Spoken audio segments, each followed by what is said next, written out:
Sebenarnya materinya mahabbatullah sebentar ya Pak.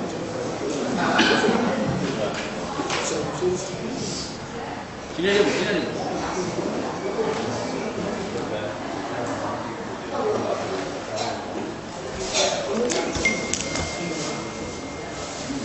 Sini Bu, sini Bu. Sini Bu, sini Bu.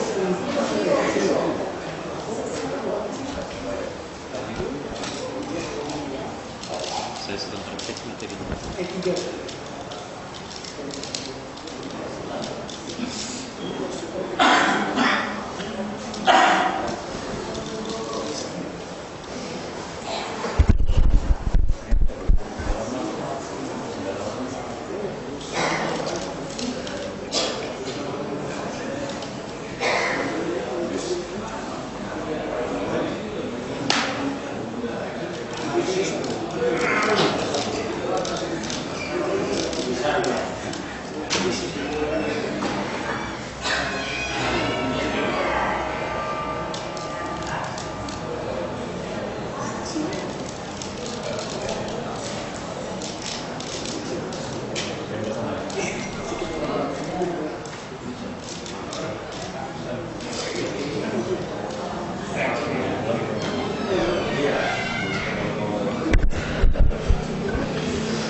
Ma'rifatullah aja Pak.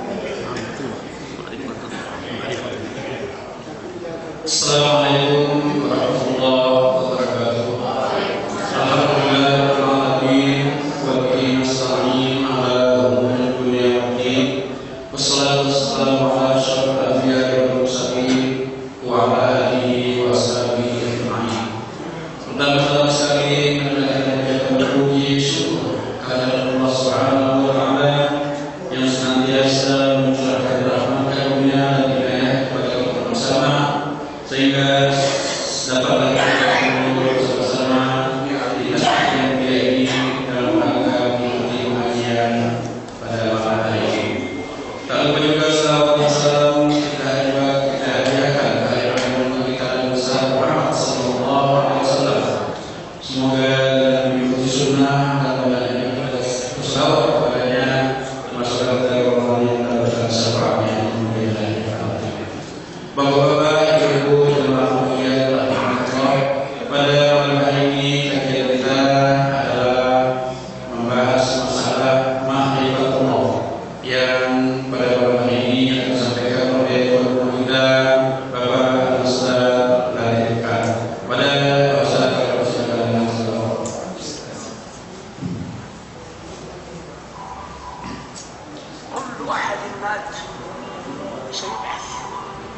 وكل من سيبعث سيلقى الله.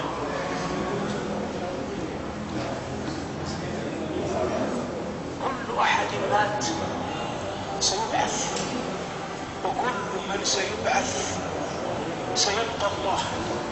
فأعظم الخلق فرحا بالله أعظم له طاعة. كل أحد مات سيبعث، وكل من سيبعث سيلقى الله. فأعظم الخلق فرحا بالله أعظم له طاعة. وإذا كان الإنسان أعمال صالحة خطوات يتذكر أنه قد مشاها إلى الله، أو يتذكر أنه أنفقها من أجل الله، وارد بقاع البيت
Bismillahirrahmanirrahim. Assalamualaikum warahmatullahi wabarakatuh.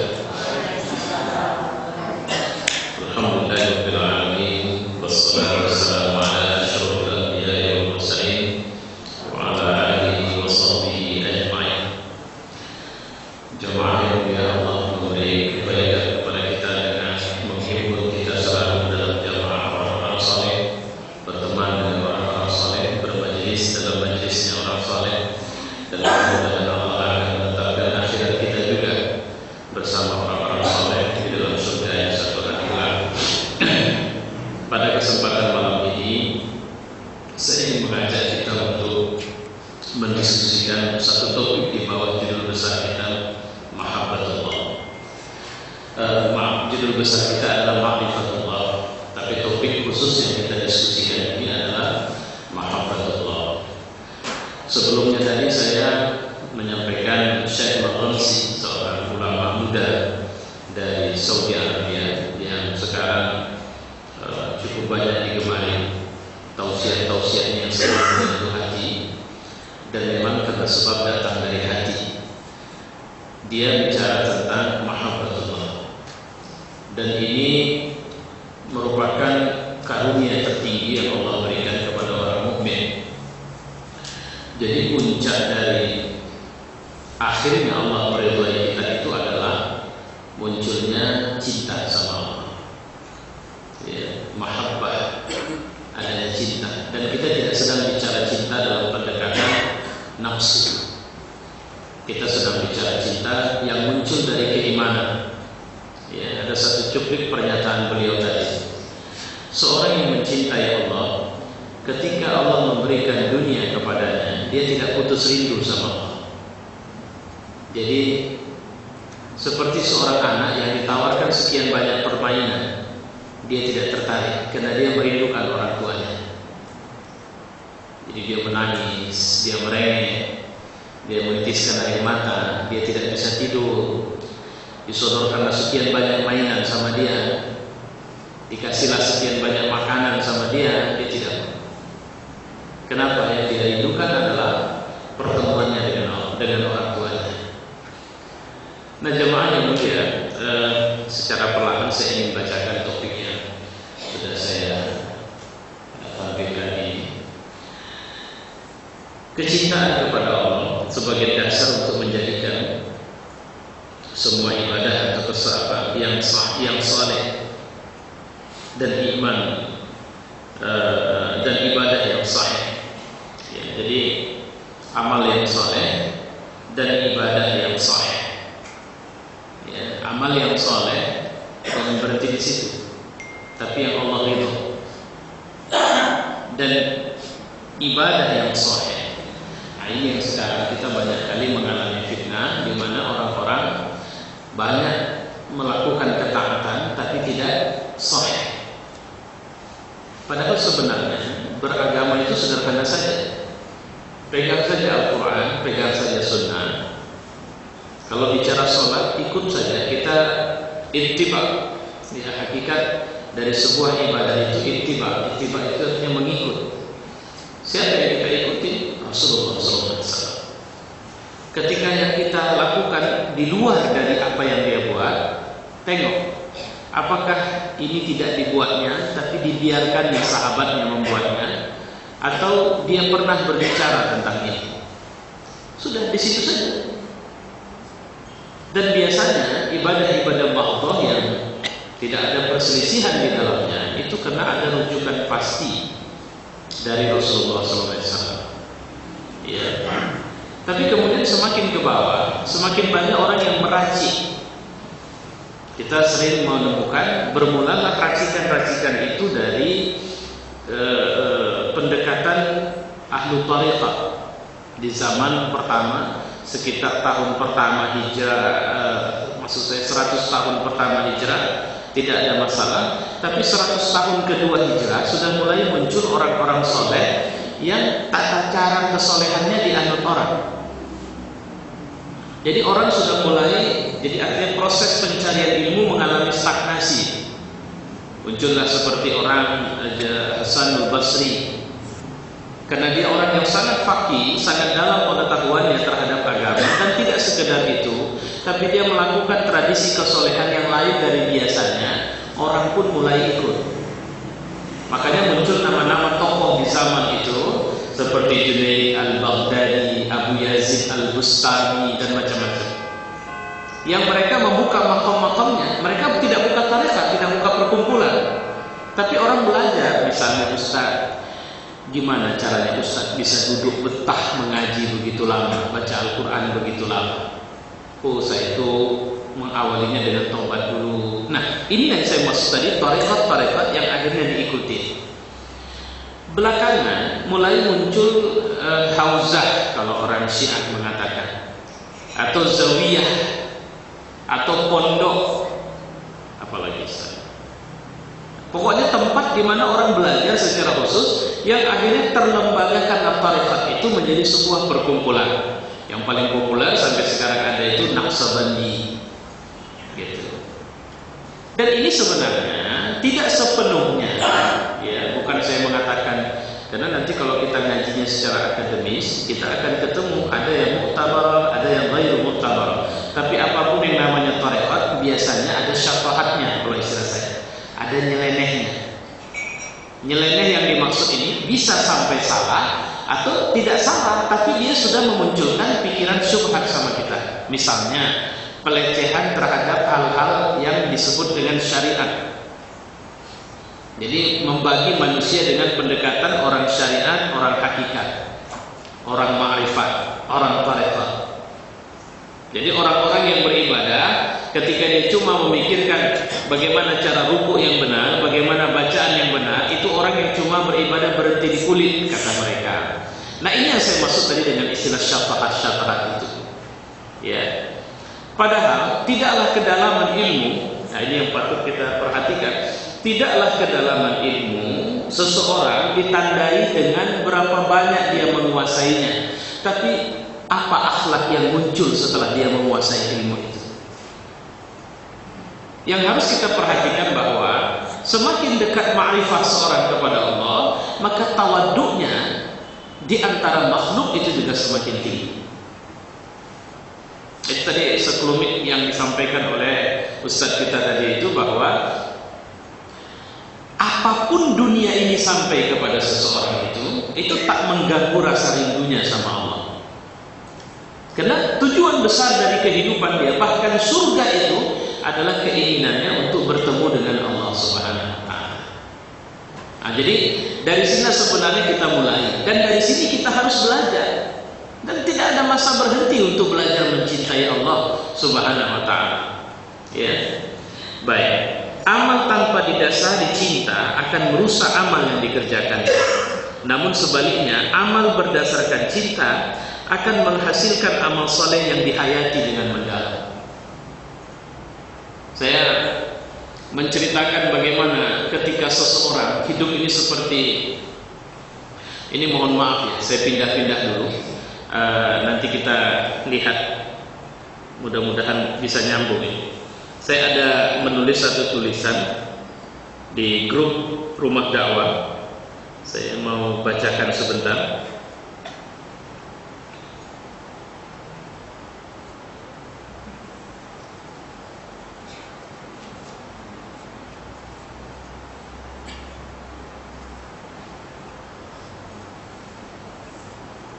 Mudah-mudahan belum jauh ya, kita sudah banyak tulisannya di sini. Ini dia. Apakah engkau menemukan namamu di sana? Ini satu judul yang saya buat beberapa kemarin mungkin. Tidakkah engkau perhatikan kisah seorang pecinta yang saat ia sudah menetapkan janji pertemuan dengan kekasihnya, maka ia mempersiapkan semua yang terbaik untuk pertemuan itu. Waktu berjalan terasa lambat. Kenikmatan makan dan minum hilang, dikalahkan oleh rasa rindu pada kekasih. Pernahkah kau mendengar bahwa memperbudak diri pada sang kekasih pun bukan hal yang memalukan baginya, karena cintanya pada kekasih. Sampai ketika sang kekasih memanggilnya untuk sebuah pertemuan, desiran di hatinya semakin tidak karuan. Ia melangkah seperti melayang, tapi itu pun terasa masih lambat. hujan, badai, jauhnya jarak bukanlah halangan yang merintangi. Sampai akhirnya ia bertemu dengan sang kekasih. Ia tak henti menatap kekasihnya. Semua terasa begitu indah.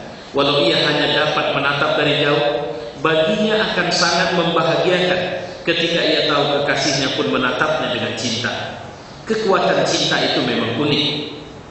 Ya, dia kekuatan yang jasad lemah tak dapat menghalangi dirinya untuk membuktikan cinta. Jika sang kekasih itu adalah Allah dan kaulah pecinta itu, pernahkah kau merasakan perasaan itu? Perasaan yang saya sebutkan di atas itu tadi. Kalaulah keinginan kita adalah pertemuan dengan Allah, apakah persiapan kita sehebat ini? Sehingga rintangan kehidupan, kesulitan-kesulitan yang kita dapatkan, sesuatu yang sering membuat kita resah, menangis dan sebagainya, itu tidak ada artinya, karena sebab kita sedang fokus pertemuan dengannya. Ya, masih banyak. Nah, ketahuilah di sini itulah yang dirasakan Hanzalah dulu. Jadi Hanzalah ini unik. Dia pernah ngaji sama Nabi. Kemudian satu hari dia datangi Abu Bakar, kemudian manunanya langsung sama Nabi. Ya Rasulullah, ya Abu Bakar, aku ini agak aneh kurasa. Kayaknya aku ini ada penyakit munafik ini. Maksudnya, aku kalau dengar Nabi mengisi pengajian, imanku itu bertambah luar biasa. Segala bayangan-bayangan kebaikan aku lakukan. Tapi begitu aku keluar dari pengajian, semua yang kubayangkan dalam ngaji tadi itu hilang secara perlahan. Dan tidak ada lagi kemanisan yang kurasakan seperti waktu aku mendengarkan pengajian. Apa jawab Abu Bakar? Kayaknya sama lah kita. Ya, jadi nggak ada jawaban. Coba aku tanya sama Nabi aja langsung. Nabi ketika Hanzalah mengucapkan kalimat itu, apa kata Nabi? Sa'atan wa sa'atan ya Hanzalah. Perasaan seperti itu nggak bisa lama. Kalau kau bisa lama, maka kau keluar dari pengajian, kau akan disalami malaikat dan kau akan melihat. Jadi kau akan terbuka kasyaf dan kau akan bisa melihat malaikat menyalamimu di jalan-jalan. Jadi Hanzalah ini pernah resah dengan kualitas imannya. Tapi jangan lupa, pada hari pertama dia menikah, kabarnya biasalah namanya pengantin baru. Pertemuan dengan istri selalu ditumpahkan dengan pertemuan cinta di antara mereka. Hari itu mereka sedang berhubungan. Tapi dari lorong rumahnya terdengar teriakan, hayya 'alal qital. Ayo bergegas. Kita berangkat perang. Hanzalah yang sedang asyik dengan istrinya, dia langsung bangkit. Langsung berpakaian. Langsung menyiapkan semua peralatan tempur dan bergegas ke masjid menyambut panggilan perang ini. Yang menarik dari sini, dalam pertempuran Allah memilih Hanzalah sebagai syahid. Istrinya dengan sedih dan malu datang kepada Nabi dan berkata, ya Rasulullah, aku mendengar suamiku syahid. Ya, aku mau bertanya kepada. Sewaktu panggilan perang itu didengarnya, sewaktu itu dia sedang bersama. Dan ketika dia meluncur pergi ke masjid, saat itu dia belum mati ya Rasulullah. Nabi langsung mengerti maksudnya. Apa kata Nabi? Hanzalah dimandikan oleh para bidadari dari surga. Ini orang yang mengeluhkan bahwa dia masih ada nifak di hati. Ya. Nah, baik. Kita balik ke materi tadi. Karena banyak lagi rentetan-rentetan nama lain yang telah membuktikan cinta mereka kepada Allah. Cinta kepada Allah akan membuat kita rela dan ikhlas melaksanakan semua perintah. Jadi enjoy. Ya Allah, ini yang sering saya bilang. Kalau memang kita sudah tahap ini, malam itu terasa lama menantinya. Kenapa? Karena kita sudah mengharapkan pertemuan khusus dengannya dalam bentuk melaksanakan salat tahajud. Kalau kita sudah tahap di seperti ini, kita tidak mau ada waktu yang terbuang percuma. semua waktu akan kita gunakan. Ketika kita sendiri, maka kita berdua dengannya. Ketika kita berdua, kita tidak mau membiarkan dia berpisah dari kita. Jadi orang seperti ini, inilah orang yang saya bilang ruhnya jadi sehat. Inilah orang yang saya bilang mau 1 kilo pun masjid dari rumahnya, tidak sulit dia berangkat ke masjid. Mau buta pun matanya, tidak menghalangi dia pergi ke masjid. Kenapa? Karena dia sudah mengawali ibadahnya di atas lapisan cinta, bukan sekedar taat. Beda taat itu. Tadi saya pulang, anak saya suruh buka gerbang. Setelah buka gerbang, saya masukkan mobil ke garasi. Lantas saya bilang, tutup gerbang itu. Dia tutup gerbang, dia masuk, saya tengok lagi, ya Allah Mubarak, sini dulu. Kenapa tidak tutup garasi? Apa dia jawab? Perintahkan, cuma tutup gerbang. Saya bilang, itu tanda belum ada kesolehan dalam dirimu. Kesolehan itu adalah ketika kau mulai kreatif melihat kalau ada sesuatu, memang itu masalah, tanpa perintah akan kau kerjakan. Tapi kalau cuma atas dasar perintah, itu namanya kau taat. Nah itu dia. Jadi taat itu karena perintah, tapi soleh itu adalah ketika seorang kreatif menjaga, dia jalan tutup pintu, tapi begitu dia jalan lantai kotor, dia ambil sampahnya, itu orang soleh. Tapi seorang pecinta tidak ada sekedar mengambil sampah atau menutup pintu. Dia akan melakukan sesuatu yang terus menerus membahagiakan yang dia cinta. Makanya seorang yang mencintai Allah, dia sangat cemburu sama Allah. Sama seperti Allah cinta kali sama kita, dia cemburu sama kita. Bermaksiatlah seorang hamba, ya Allah, kesalnya Allah sama kita. Ya, cemburu yang dimaksud itu adalah dia tidak mau diduakan dengan yang lain. Itu yang harus kita perhatikan. Bahkan dengan cinta, jadi pertama ada ikhlas, kemudian ada ridho. Itu kalau kita pahami, cinta akan melahirkan ikhlas, atau ikhlaslah landasan yang melahirkan cinta. Tapi pasti dari cinta akan muncul ridho. Bahkan dengan cinta ada taqiyah. Taqiyah itu artinya apa?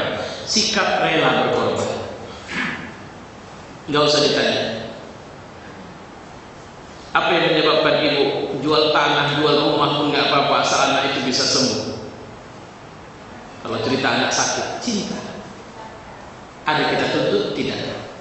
Sakarat sudah. Yang kalau logika mengatakan peluang hidup tinggal sedikit, tapi berapapun duit kita siap keluarkan. Ya, kenapa? Cinta. Cinta itu akan membuat kita tidak menghargai atau tidak melihat apa yang kita korbankan. Kenapa kita tidak melihat apa yang kita korbankan? Karena kita fokus pada apa yang kita cintai. Ya. Rela mengorbankan jiwa dan harta untuk mengikuti perintah yang kita cintai. Ini uniknya cinta ya. Banyak ayat Al-Quran yang menyuruh kita berkorban. Ini nggak bisa. Makanya payah orang Islam sekarang kalau disuruh bagaimana akhlak Islam tidak hidup dalam dirinya. Kita nggak bisa ujuk-ujuk mengharapkan orang bisa berubah baik. Nggak bisa. Pakai tutup auratmu kalau nggak bisa. Bagaimana dia merasa nyaman dulu dengan agama ini? Bagaimana dia merasa punya tempat dulu dalam agama ini? Dan kemudian bagaimana dia bisa tahu bahwa Allah membutuhkan dia dalam agama ini? Artinya apa? Perampok sekalipun Allah masih butuh dia jadi orang baik. Apalagi kita orang yang sudah berada dalam kebaikan. Makanya Allah tidak ada satu amal puncak. Di puncak itu seorang boleh berhenti. Sudah, Anda tidak usah lagi memikirkan amal yang lain. Tidak. Karena fastabiqul khairat. Setiap hari kita terus bertarung dengan diri kita sendiri. Hari ini kita bisa begitu dekatnya sama Allah. Besok kita bisa kehilangan kedekatan itu kepada Allah. Maka setiap hari kita disuruh merawat diri kita. Bagaimana cara merawatnya? Gak bisa sendiri. Kita harus mengurangi pertemanan dengan orang-orang tidak benar. Gak percaya? Saya mengatakan bahwa ada efek dari kebiasaan kita hanya mengikuti dengan kemampuan kita bisa bangun malam. Kalau tidak percaya, ayo sama-sama kita buktikan. Nanti pulang dari sini nonton TV, sinetron, film, apa, tonton sampai selesai. Itu akan terkalahkan. Itu akan menyulitkan kita bisa bangun juga. Di samping makan, senang-senang, cerita yang lama. Bukan masalah kalau cuma capek kali, kurang tidur, itu nggak alasan itu. Kalau cuma kelelahan fisik itu tidak alasan. Tapi kalau sudah jiwa yang diganggunya, baru. Maka saya bilang coba ganggu. Habis ini Bapak bikin jalan-jalan. Duduk sana, duduk sini, cerita sana, cerita sini. Kemudian makan-makan di sana, makan-makan di sini. Nah itu lakukan terus. Sampai kemudian kita habis itu geletak tidur. Nanti pada saat tidur, rasakan. Rencanakan bangun malam. Akan berat. Ini yang perlu saya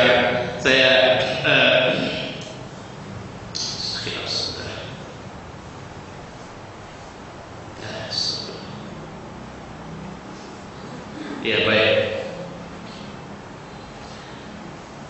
Sudah bisa paham maksud saya tadi kan? Ketika ada gangguan pada nafsu, maka apa yang membuat kita tidak bisa merasa nyaman baca Al-Quran? Bukan yang lain-lain. Afwan, saya tidak punya waktu. Saya bilang di mobil bisa,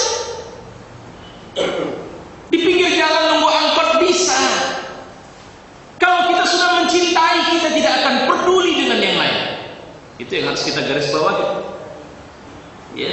Bahkan Umar bin Abdul Aziz pada saat dia sedang sibuknya mengurus pemerintahan, hari ini dia belum membaca 1 juz Quran. Dia minta waktu, saya minta waktu setengah jam.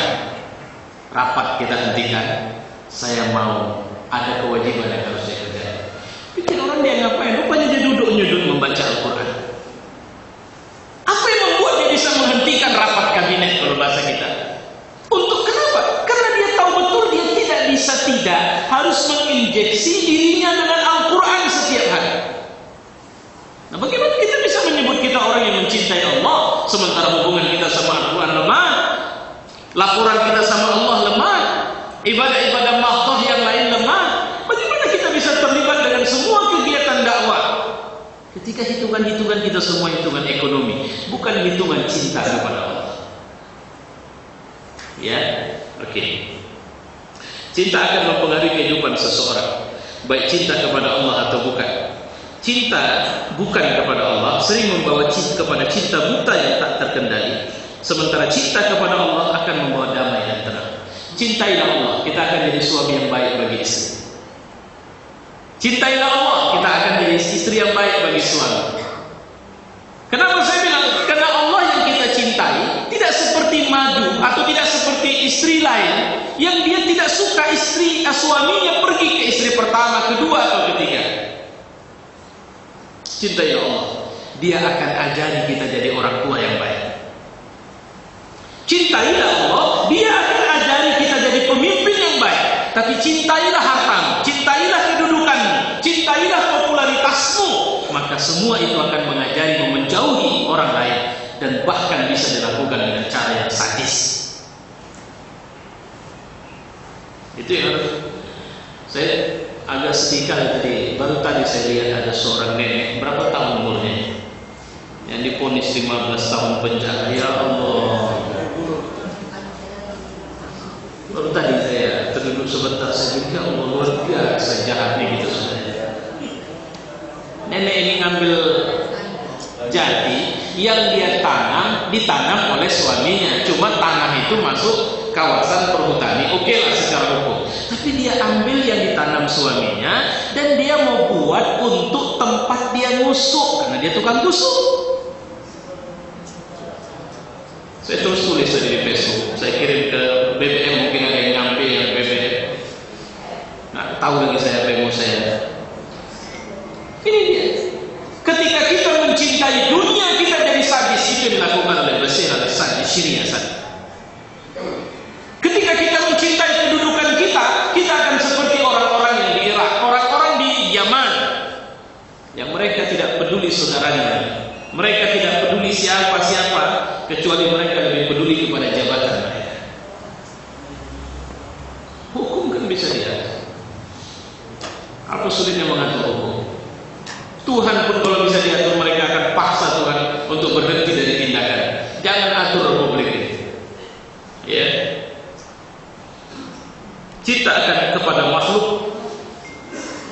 membuat kita penasaran, berada dalam ketidakpastian, kesenangan semu. Cinta kepada benda akan hapus bila benda itu hilang. Cinta kepada Allah itu kekal. Ini uniknya mencintai Allah. Rumah kita mau, kalau orang di luar mungkin wah, tapi kalau kita mencintai Allah, cinta kepada Allah tidak menyebabkan kita harus pergi ke rumah kecil atau rumah besar. Cinta kepada Allah tidak mengharuskan kita berhenti dari semua pekerjaan dunia dan menyudut di masjid. Tidak. Cinta kepada Allah memaksa kita untuk harus berbuat di semua tempat. Itu yang saya bilang. Banyak kita ini orang lemah. Kita cuma kuat tahajud, kuat baca Quran, kuat sholat duha, tapi tak kuat ketika diserahi amanah umatnya. Tumbang. Kuat diserahi amanah umat, tapi tidak sekuat ketika dia diganggu. Orang mulai kritik, tak bisa dia, tak tenang. Saya ketemu orang yang begitu bagusnya mengelola amanah yang dikasih sama dia, tapi rupanya begitu ada orang kritisi sedikit saja, langsung pecah. Yang pecah itu ngadu di luar, saya nggak pernah tahu ceritanya. Ustaz, tolonglah dikasih tahu lah karena begini. Saya nggak pandai untuk, saya anggap udahlah, ya Bu sabar ya, begini semua saya bilang. Sampai kemudian yang punya jabatan ini itu curhat sama saya, cerita cuma satu saya tak bisa kalau saya dikritik langsung naik spanding saya. Nah, kalau bahasa orang Medan itu. Itulah saya pikir, ya Allah, rupanya ini titik lemah. Kita tidak kuat-kuat, kita tidak belum terujinya ini. Kita cuma dari rumah ke masjid, kemudian ikut ngaji, terus berkhayal pahalanya banyak. Baca Quran, terus bayangkan pahalanya ramai. Sholat tahajud, terus bayangkan wajah kita bercahaya karena itu. Maka saya bilang, itu buat kita belum lebih baik dari orang yang jaga malam di kampung keliling. Kalau cuma sekedar tahajud, yang jaga malam keliling kampung itu dia nggak tahajud, tapi satu kampung aman kalau dia kerja. Sementara kita nangis-nangis habis-habisan, tumpah sekian baskom air mata, cuma ngeratapi diri kita sendiri. Makanya Nabi pernah pegang, diceritakan dalam satu riwayat, tangan orang yang tidak pernah membawa yang haram ke rumahnya. Dan Nabi mengatakan, tangan penghuni surga. Yuk kita agak tenang dulu, kita bicara. Berat nggak untuk tidak bawa yang haram ke rumah sekarang? Berat ibu, bapak. Apapun pekerjaan, mau ustaz sekalipun, berat untuk tidak bawa yang. Maka Nabi hargakan itu. Orang yang keluar rumahnya, dia mencari maisha hidupnya, dia cari sumber untuk anaknya, untuk istrinya, dan mengharamkan yang haram dibawa pulang ke rumah, itu tangan penghuni surga. Kenapa? Ya kita yang kerja-kerja ini tahu ya. Kata Nabi, di akhir zaman itu orang nanti payah kali dapat yang halal saja. Karena kalaupun tidak langsung, asap riba itu dia kenal, kata Nabi. Itu riba, belum lagi yang lain-lain.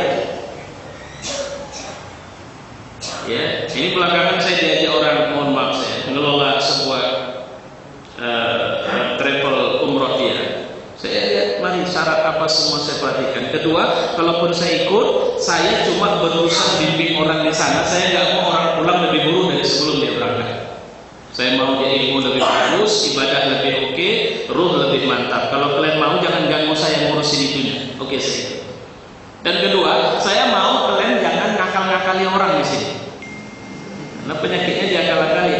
Umroh 15 juta, Pak. Mau Pak? 10 juta pun bisa, insya Allah. Gimana caranya? Duitnya mari sekarang. Umrohnya nanti 2018 atau jelang-jelang kiamat lah, insya Allah.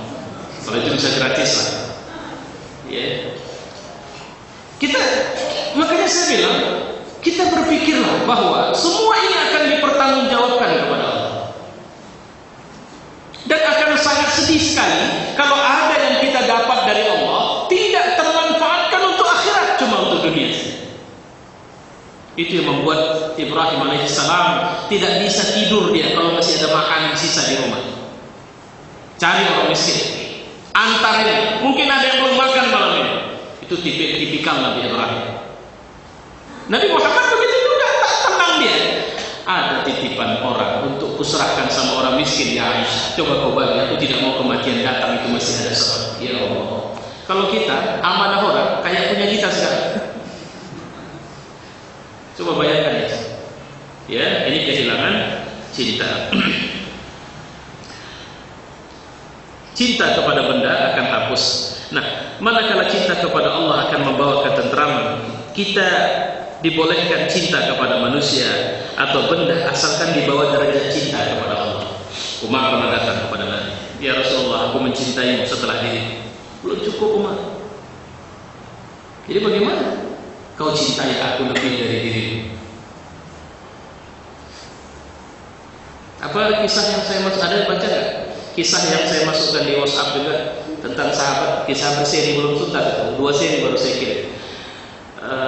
Masya Allah. Ada seorang sahabat yang diangkat Umar jadi gubernur di Homs. Dia berpuasa untuk Syams hari ini. Dia orangnya sangat bersahaja. Penyakitnya jadi gubernur. 1 bulan mesti ada sehari tak masuk kantor. Malam tak bisa dijumpai. Dia kayak bagi gubernur. Malam tak boleh orang lain ketemu dia. Sering pingsan.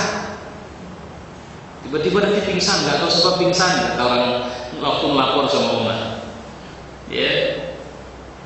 Lantas ditanyakan kepada dia apa sebabnya? Apa jawabnya? Kalau sebulan sekali aku tak bisa masuk kantor, itu karena bajuku cuma 2. Itu tiap hari aku pakai gantian. Akhir bulan itu aku cuci. Aku nggak punya mesin cuci sendiri. Jadi waktu aku nyuci, yang kotor itu aku pakai, aku jemur, kering, gantian. Itu aku pakai. Nah, ini aku cuci. Setelah kering nanti baru aku bisa jumpai rakyat. Kalau malam, aku memang gimana lah. 1 harian aku untuk rakyat. Bagaimana? Waktu aku melapor sama Allah, aku kan juga perlu mikirkan nasibku. Jangan gara-gara aku mikirin rakyat aku masuk neraka nanti. Aku kan harus buat laporan sama Allah. Terus kenapa kau sering pingsan? Nah itulah. Aku sering pingsan itu karena sering. Dulu saya kenal siapa yang disebut. Ada seorang sahabat yang ketangkap oleh orang Quraisy. Lantas dia disiksa oleh mereka. Ditawarkan oleh orang Quraisy itu, bagaimana jika kau digantikan oleh Muhammad? Artinya Muhammad dan disiksa di sini, kau pulang ke rumah. Dalam sebuah riwayat dikatakan, jangankan menggantikan, kau cucuk saja duri ke kaki Muhammad, ku tebas leher. Itu bahasa cinta. Aku kalau teringat itu aku pingsan. Kenapa? Karena aku waktu itu masih berada di rombongan orang kafir yang menyaksikan cerita itu. Dan kalau saja Allah tidak mengampuniku, itu yang buat dia mau pingsan dan selalu pingsan. Aku tak tahu. Jadi kalau aku teringat itu, aku membayangkan, ya Allah, betapa jahatnya aku waktu itu. Ya, aku membiarkan seorang mukmin disiksa di depan mataku dan aku ikut menikmati itu. Umar senang kan? 2 kali kasih Umar duit 1.000 dinar. 1.000 dinar itu hitungan sekarang miliar. Kasih nih cash, udah pakai untuk kebutuhan. Pada kali pertama menerima duit 1.000 dinar itu, istrinya bilang, mantap lah Pak, udah lama kita nggak bisa makan enak, ini dapat duit banyak, kita beli daging ini apa semua. Dia diam saja. Nah, kita beli beras untuk kebutuhan sebulan, nanti selebihnya kita simpan. Apa aja? Mau nggak kalau duitnya kita bisniskan aja? Maksudnya Pak? Ya, beras kita, semua kebutuhan hidup kita, itu nanti akan disuplai oleh teman bisnis saya itu. Oh, cocok lah Bang. Duit kita nggak hilang. Ya, lebih mantap ya itu Bang, kata si istri. Duit nggak hilang. Terus tiap bulan kita dapat suplai makanan. Ini gubernur yang ngomong. Ya. Oh iya, oke. Pergi dari pasar, belikan beras semuanya, kasih anaknya, kasih orang susah habis. Istrinya tanya, mana Bang? Udah di bisnis. Hari kemudian tanya, tak bilang sama teman bisnis abang itu beras kita udah habis, kalau bahasa kita diam saja. Sampai terakhir dia tidak bisa ngomong sama istrinya. Saudara istrinya disuruhnya ngomong bahwa kau tahu siapa teman bisnis suami? Allah. Dia berinfak di jalan Allah. Nangis istri. Pada saat Umar berkunjung ke Homs, dia kasih dari 1.000 dinar. Saat itu istrinya bilang, segala puji bagi Allah yang telah membuat kami tidak perlu lagi dengan duit ini. Umar heran, kenapa? Enggak, kami sudah biasa hidup pas-pasan.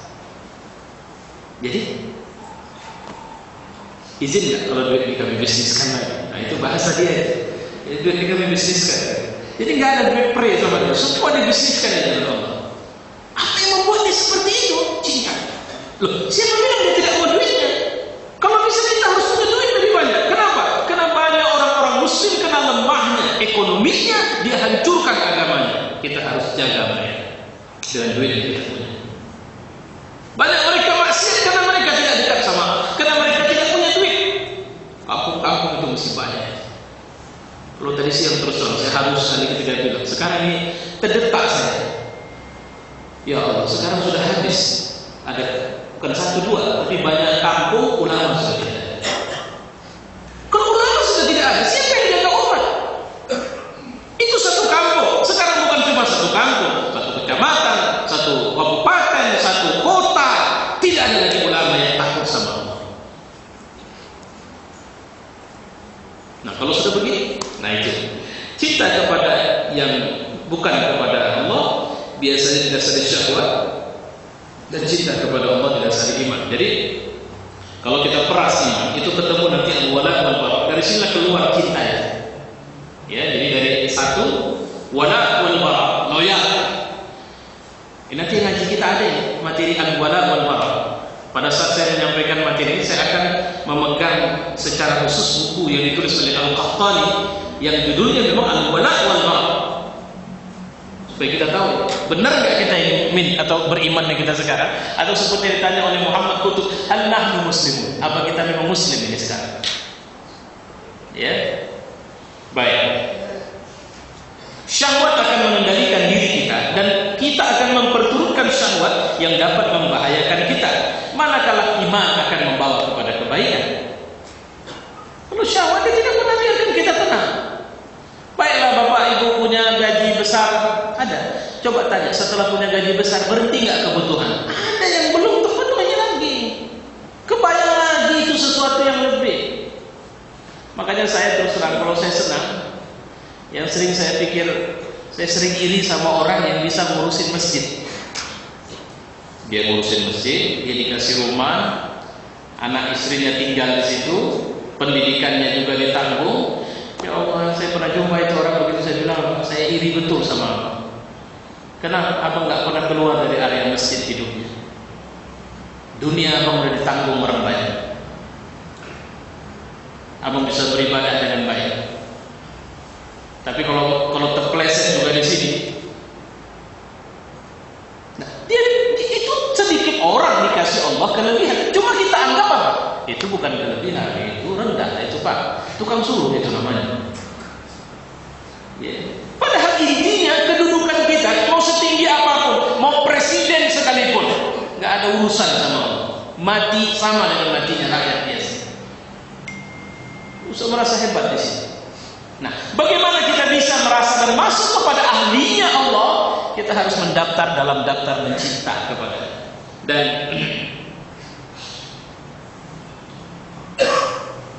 secara syariat, cinta seorang mukmin lahir dari ketulusan imannya kepada Allah, bukan semata-mata memenuhi nafsu.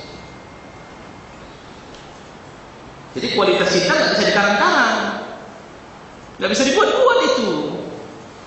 Sama seperti kita menangis berdoa kepada Allah, itu nggak bisa main drama. Ya Allah, ya nggak bisa. Dia memang harus datang dari dalam, dan di dalam itu juga harus dari hati yang bersih. Nggak bisa asal bicara itu. Itu yang harus kita paham. Sama kayak ibu, nggak pernah ibu ngomong, nggak pandai. Aku nggak tahu SR pun nggak tamatnya aku. Cuma ternyata anak ini durhaka sama Allah. Kita kita bicara sampai dengan titisan air mata. Coba bayangkan, apa yang bicara ya? Hati. Gak tahu mak mau buat apa lagi nak, tapi mak gak mau kau itu jahat. Tengok di luar sana udah begitu, janganlah kau berkawan. Kan sama ini bahasanya mirip. Makanya aniskurli wali walidayya, bersyukurlah kepadaku dan kepada kedua orang tuamu, karena mulut mereka bicara sama seperti Allah nasihatin. Jangan berkawan sama si anu ya, jangan buat ini ya, jangan buat itu ya, jangan lakukan ini ya. Bukankah itu bahasa yang harusnya keluar dari mulut orang tua? Ulama bahasa yang keluar dari mulutnya apa? Al-Quran, hadis. Kemarin Ustaz Azali waktu beliau hadir di Medan ada satu quote dia yang saya tulis. Ya, seorang yang kalau dia banyak bicara dari akalnya itu lebih disebut sebagai pengamat atau komentator bahasanya. Karena seorang ulama dia bicara dari Al-Quran, keluar dari mulutnya adalah Al-Quran, keluar dari mulutnya adalah hadis. Kalau sekarang makanya harus banyak-banyak kita syahwatul kalam, keinginan bicara yang tidak perlu, ya, yang membuat kita jauh dari Allah. Cinta kepada Allah dan Rasulnya mesti diiringi nilai Islam yang benar. Jadi dia datang dari Islam, dari iman. Kedua, dia harus diiringi dengan nilai Islam yang benar. Apa Islam yang benar yang dimaksud? Ya mudah-mudahan kalau kemarin ada cetusan dari Pak Haslan, kita panggil aja. Ya, sehingga kita bisa punya ngaji tafsir. Kalau saya bayang-bayang tak bisa sebulan sekali, adanya malam Sabtu kelima. Jadi 2 bulanan. Ya, artinya kita belajar tafsir. Tematik, kita kasih tema. Ustaz, tolong bahas masalah ini sama kami. Dan tolong siapkan bahan, kami mau mengaji serius tentang apa yang bisa kita lakukan terhadap umat ini dari Al-Quran. Ya, kesalahan dalam mencintai Rasul akan membawa kepada taklid yang membabi buta dan figuritas yang berlebihan, bahkan cenderung Rasul jadi Tuhan baru. Kasih sayang sebagai wujud cinta juga perlu ditunjukkan kepada sesama muslim. Hal ini sesuai dengan perintah Allah. Jadi yang dimaksud Tuhan baru ini, dia buta. Buta yang dimaksud di sini tak bisa lagi dibilangi. Yang ketengoknya baju aja yang dianggapnya itu sunnah. Nah, misalnya begitu. Ada orang yang berlama-lama bicara sunnah dari seputar janggut, padahal Nabi bicara janggut itu bukan berapa panjang pendek janggut, bukan apa warna yang layak untuk ditaruh di janggut, tapi lebih kepada tunjukkan kau berbeda dengan orang Yahudi. Karena dulu orang Yahudi bajunya sama-sama pakai gamis. Cuma orang Yahudi lebih banyak kumis dijaga, janggut dicukur. Jadi bagaimana cara membedakan Yahudi sama mukmin muslim di Madinah? Ayo, mulai hari ini. Nah sekarang boleh nggak mewarnai rambut dengan warna selain warna hitam? Saya malah bilang repot juga ini. Karena anak-anak muda sekarang banyak warna rambut warna yang nggak jelas. Anak-anak perempuan itu diwarnainya warna hinai. Ini pakai hinai pak, jadi cuma nggak apa-apanya. Nah, ketika pewarnaan dilakukan lebih kepada tabarruj, tidak lillahi ta'ala, maka itu tetap tidak bisa dibenarkan. Walau dia pakai hinai sekalipun. Itulah. Jadi apa istilahnya? Ilat hukumnya yang harus kita perhatikan. Sebab dasar dikeluarkannya hukum itu. Ya, baik. Jadi harus dibangun di atas dasar Islam yang benar. Ketiga, cinta berdasarkan syariat akan kekal. Tidak saja terjadi di dunia, tapi di akhirat akan berlanjut. Cinta kepada Allah. Nah makanya kemarin ada yang coba saya cek, mudah-mudahan ada yang masih videonya. Saya dapat video cukup bagus yang dibicarakan oleh Syekh Al-Arif, ya.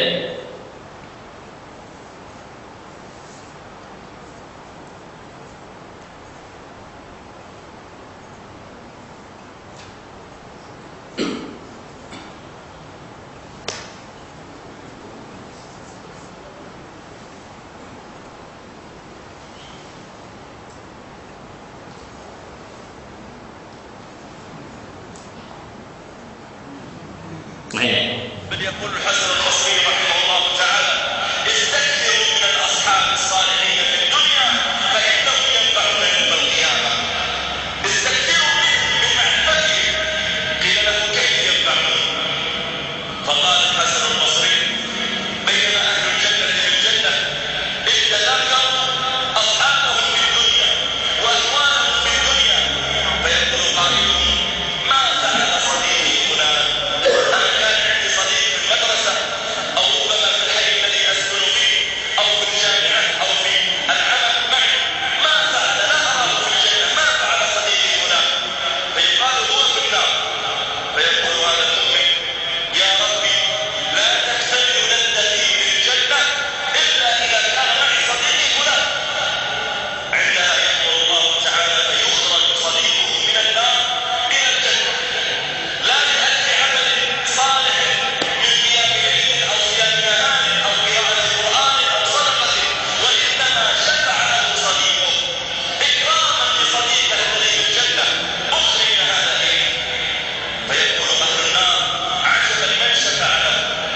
Di sini penjelasan kita tadi terkait dengan cinta ini.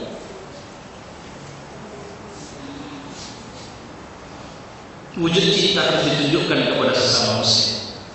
Ternyata nanti di akhirat itu ada orang yang dimasukkan surga bukan karena syafaat Nabi SAW, bukan karena ayatnya syahid sehingga dia masuk dalam daftar orang yang bisa dimasukkan surga 70 orang dan yang bisa dibawa ayatnya syahid, bukan.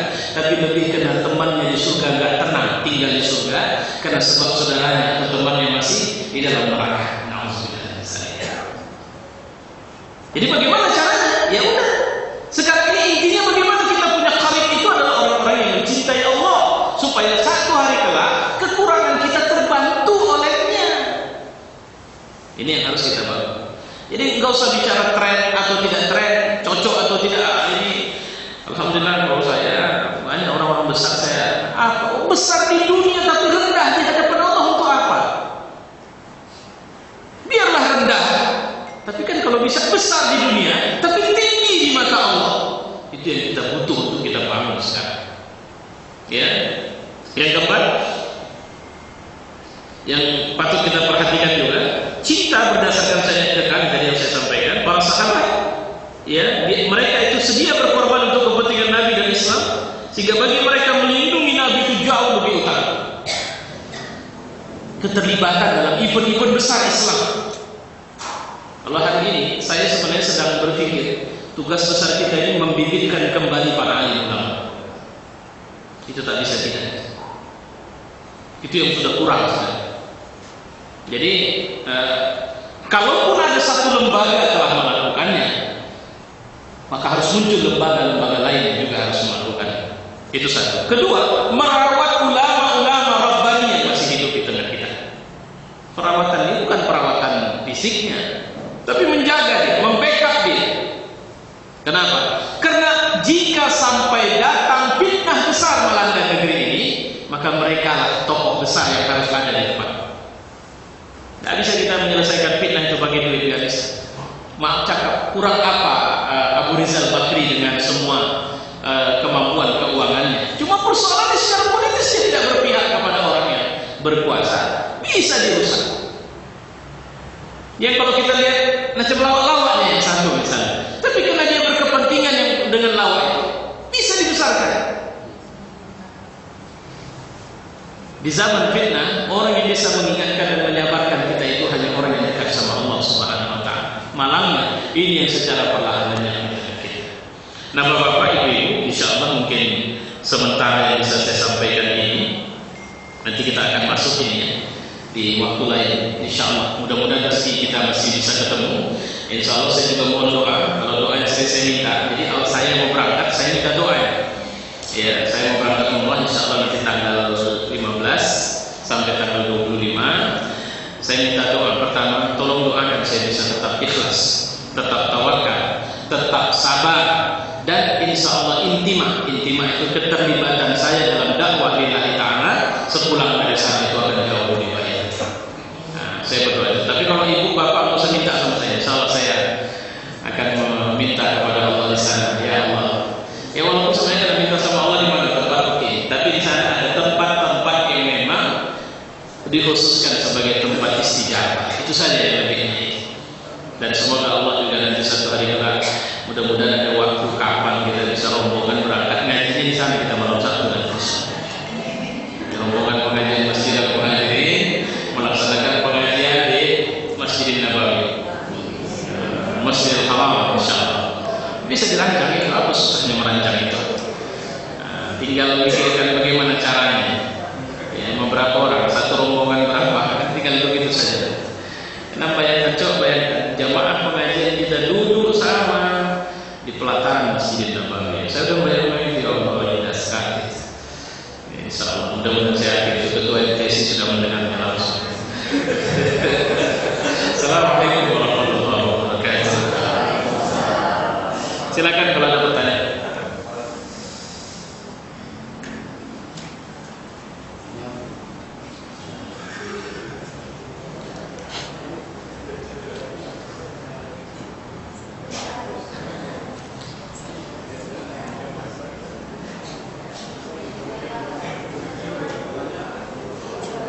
Ustaz. Ya.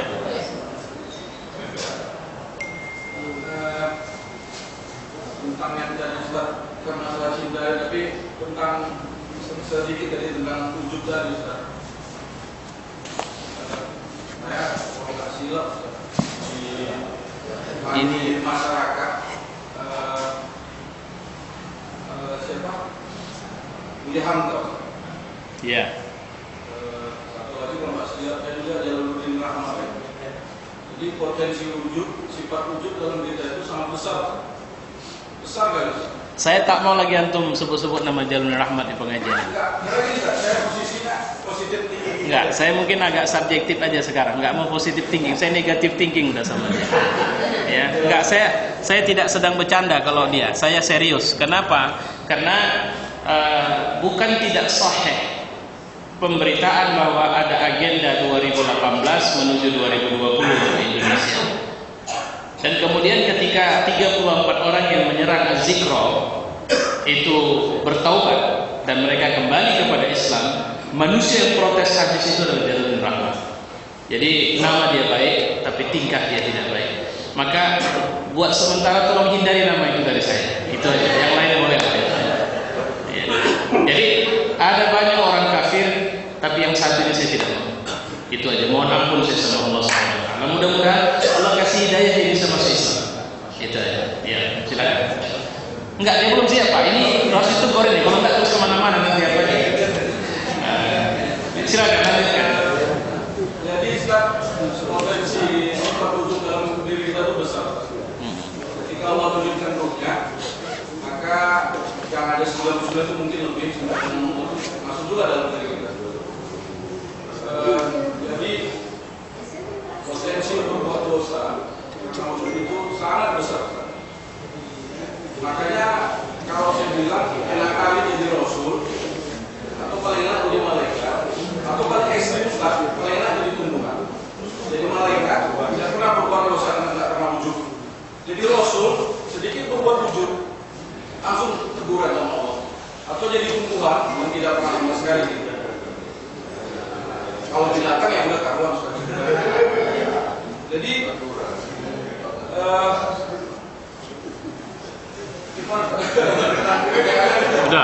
Udah cukup. Jadi saya pikir kalau kayak kita ini dengan mengingat itu katanya menangis, mengingat dosa nanti akan gugur dosa. Saya pikir tidak ada jaminan.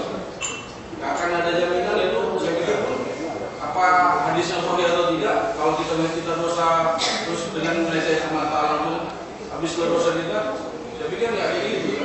Gampang kali lah melecehkan mata. Ya isinya apa ini sekarang? Jadi intinya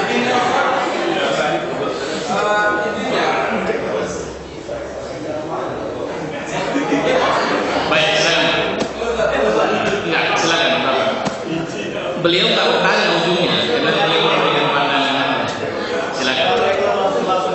Waalaikumsalam. Ustaz, terima kasih atas kesempatan yang diberikan kepada kami. Bicara cinta kepada Allah dan Rasul ini, khusus pada malam hari ini bicarakan cinta kepada Allah. Bila barangkali awal pertama kita mengenal Islam, yaitu Al-Bid'ah Al-Qudullah yang bertanya. Hanya pada kesempatan berbagi ini kami bertanya, masalah cinta ini kan masalah hati. Iya. Jadi apakah bisa kita lihat cinta kepada Allah atau indikator cinta kepada Allah itu bagaimana?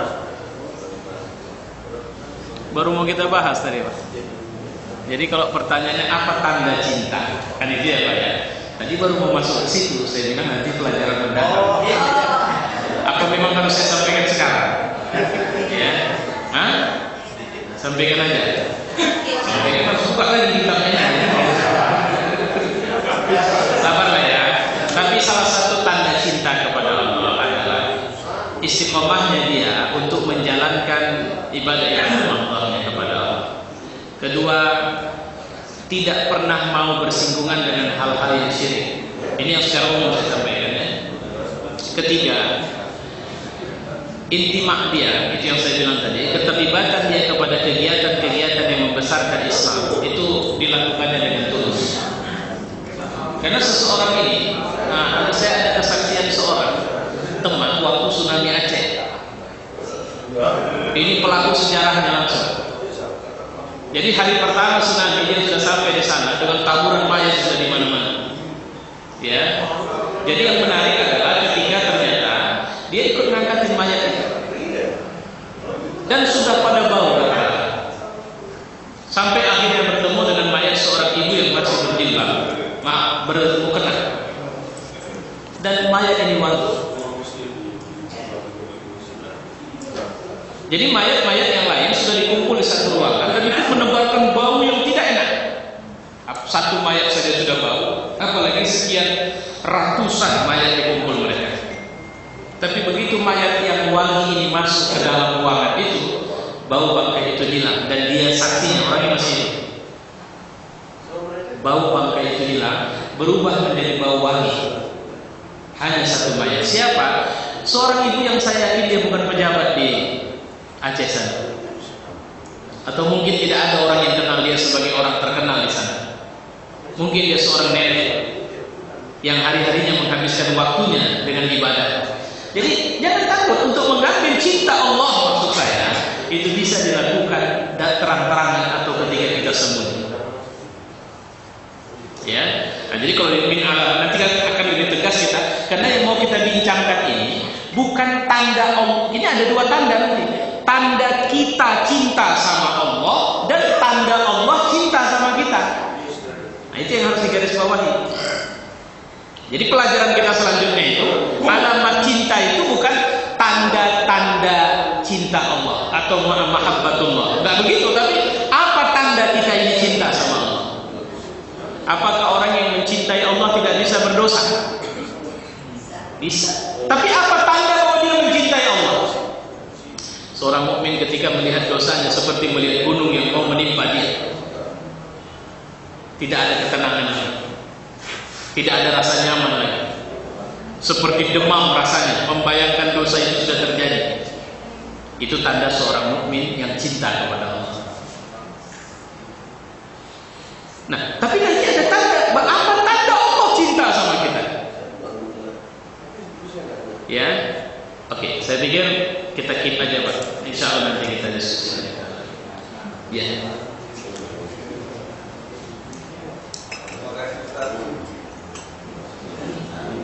Suruh buat putih ya. Mau bertanya sedikit Ustaz. Jadi beberapa bulan ini saya mengamati kejahatan yang terjadi atau dosa yang saya lakukan sendiri. Jadi menurut pengamatan saya itu dosa itu timbul triggernya awalnya nafsu. Kemudian nafsu inilah baru masuk setan. Jadi inilah yang ditumbuh setan, jadi terjadilah dosa itu apa? Memang itu proses utama. Itu yang pertama.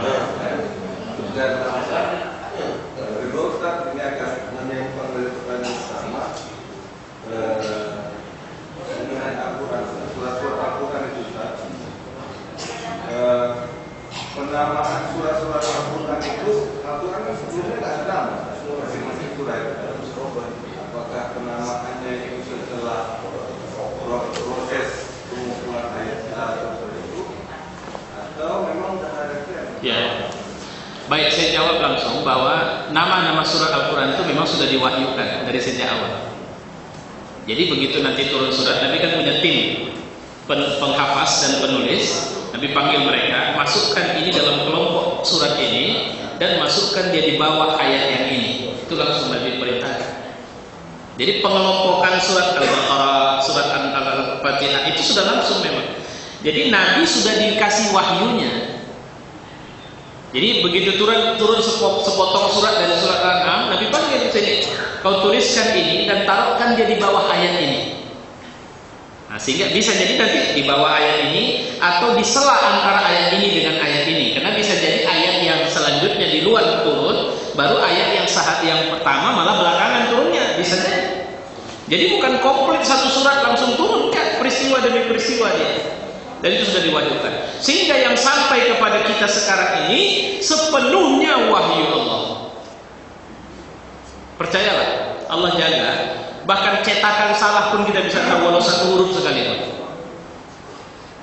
Bahkan cara Allah menjaganya, Allah tidak bedakan mau besar, mau tua, mau kecil, bisa menghafaz Quran.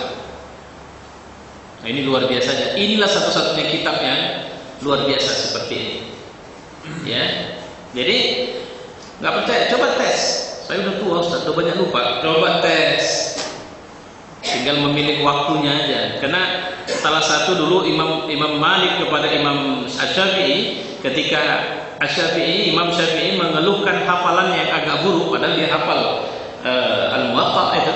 Apa kata Imam Malik sama dia? Maksiatmu bisa menghalangi ingatanmu dan daya hafalmu, maka hindari maksiat. Benar itu. Ya, benar Imam Malik. Ya. Sikit Ustaz. Padahal kalau banding maksiat kita, kebetulan dia kembali udah tak kebanding. Padahal Imam Asy-Syafi'i itu saya bilang dari di awal kan, kemampuan yang menghafal Al-Muwatta gurunya kan. Tapi satu hari dia mengeluhkan hafalan Qur'annya. Itu kalimat. Apa maksiat Imam Syafi'i? Imam Syafi'i bisa melihat orang yang berwudu dan dosa itu luntur melalui air wudu itu. Dia bisa lihat, tapi dia pernah mengeluhkan. Dan apa jawaban gurunya? Maksiatmu kurangi. Nah, jadi maksiat apa dia? Itu yang dibilang tadi, ujub, riya. Kadang-kadang jangan sekelas Imam Syafi'i, sekelas Umar saja kadang setan masih coba-coba ganggu, tapi dari jauh enggak berani dekat-dekat. Kalau dekat-dekat kena hajar sama Umar, kan gitu. Dari jauh muncul kadang ujub itu. Nah, sebab dosa. Nah, ini kalau kita buka Ihya Ulumuddin atau lebih ringkas nanti dalam kitab Minhaj Al-Qasidin Ibnu Qudamah, di situ ada diceritakan apa akar dosa. Lebih banyak memang dari sumber nafsu. Setan itu nggak bisa ngapa-ngapain. Dia cuma mengganggu-ganggu sedikit. Nah, coba kita sebentar ya. Kita buka ayatnya. Biar kita baca sama-sama. Setan itu nanti buang badannya dia itu.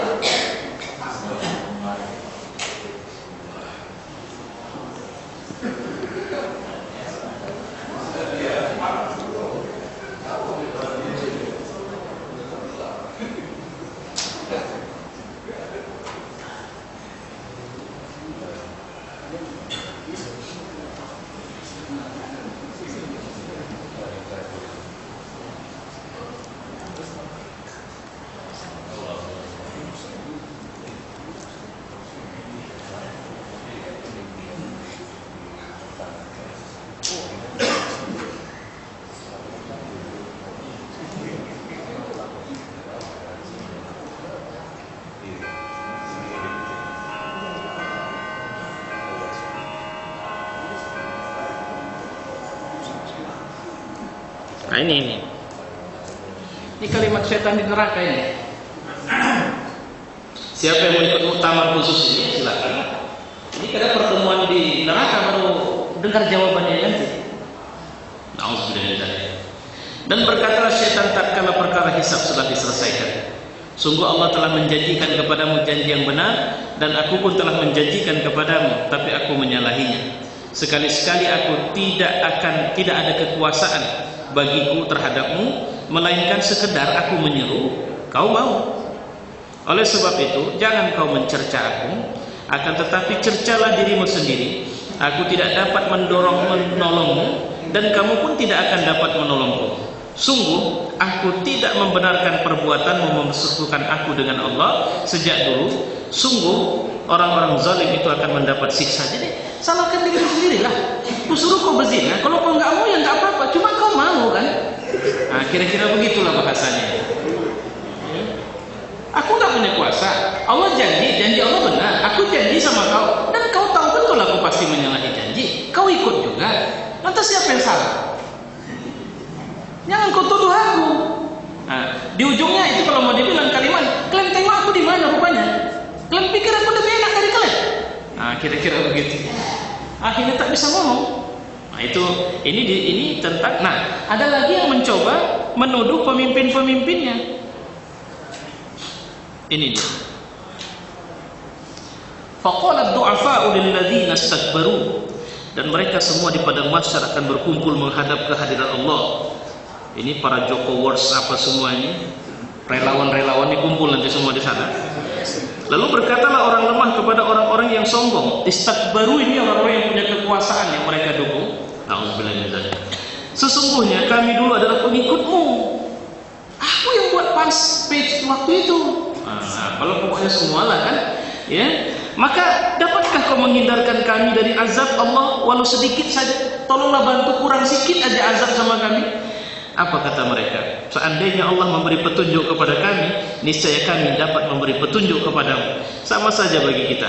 Apakah kita mengeluh atau bersabar? Kita tidak punya tempat melainkan untuk melarikan diri sekarang. Samanya kita. Nah, bahasanya ajazina am sabarna. Ya, sawaan. Ya, ajazina am sabarna ma lana min mahis. Kita enggak bisa lari dari apa yang sudah ditetapkan Allah sekarang. Nah, udah, silakan mati-matian bela orang-orang yang menjauh dari Allah itu. Ya, ini yang harus kita, kayak di Jakarta, save si anu, save, selamatkan si anu. Apa pula dia mau selamatkan? Ya. Selamatkan negeri ini dari kehancuran moral yang luar biasa itu dengan menghidupkan agama Allah Subhanahu wa taala. Nafsu, sebabnya nafsu. Jadi, dan itu Bapak sudah sampai di tahap pertama yang namanya muhasabatun nafs. Tapi saya belum lihat Bapak menceritakan apa solusi yang Bapak lakukan dari upaya ini. Karena setelah tahu ada masalah, itu solusi udah tahu, kadang nggak mau. Kenapa? Karena masih enak. Nah, itu masalahnya, masih suka pulang Ustaz. Nah, itulah nafsu dia.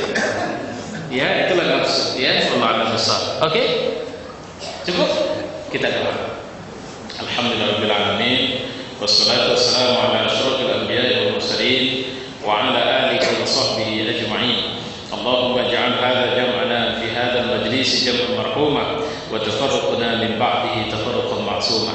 Rabbana atina fid dunya hasanah wa fil akhirati hasanah wa qina 'adzaban nar. Wa sallallahu wasallam ala Muhammad wa ala alihi wa sahbihi ajma'in. Walhamdulillahi rabbil alamin. Taqabbalallahu minkum. Demikian tadi pengajian yang telah membahas masalah mahabbatullah. Mudah-mudahan apa yang disampaikan dan Ustaz tadi dapatlah menambah kecintaan kita kepada Allah dan menjauhkan kita dari murka Allah. Nah, dengan demikian kami ucapkan terima kasih kepada Ustaz. Pengajian kita tutup mengucapkan alhamdulillahirabbil alamin. Assalamualaikum warahmatullahi wabarakatuh.